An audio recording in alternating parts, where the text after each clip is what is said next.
ఉంది కథ. సో ఊర్లో పోరాడేవాడైనా అందరు పెళ్ళకి భారత్ దేనికి పోతే నీలకం ఎప్పుడు అన్నట్టు ఈ భారతీయ జనతా పార్టీలు బెంగాల్లో గెలిచినా, బీహార్లో గెలిచినా, ఎక్కడో యూపీలో గెలిచినా, ఇంకెన్నో గెలిచినా ప్రతిసారి ఆడనేనో గెలవంగానే ఇక్కడ తెలంగాణలో భారతీయ జనతా పార్టీ ఆఫీస్ ముందు పటాకులు కాలవాలి, దుమ్ము ఎగరాలి, స్వీట్లు పంచుకోవాలి, ఎవరెంటికి వాళ్ళు పోవాలి. ఇట్లా ఎన్ని రోజులు మరి? ఇట్లా ఎన్ని సంవత్సరాలు?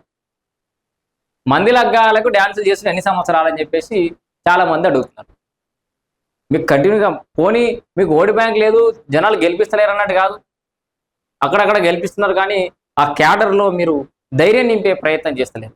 ఎంపీలంతా ఎవరికి వాళ్ళే ఏమన్నా తీరే, అంటే ఎవరి వాళ్ళ పార్లమెంట్ పరిధిలో వాళ్ళే కింగ్లం అన్నట్టుగా వాళ్ళు వ్యవహరించడం, ఒకరి వెనకాల ఒకరు గోతులు తవ్వడం.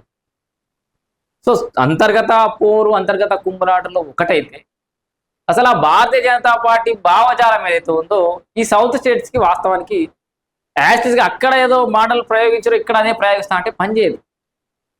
ఒక్కొక్క రోగానికి ఒక్కో మందు ఉంటుంది, ఒక్కో పార్టీలో ఒక్కో రకంగా బాడీ స్పందిస్తుంది. నువ్వు భారతదేశం మొత్తంలో నార్త్ సైడ్ స్టేట్స్ ఒక రకంగా స్పందిస్తే నీకు సౌత్ సైడ్ ఇంకో రకంగా స్పందిస్తాయి.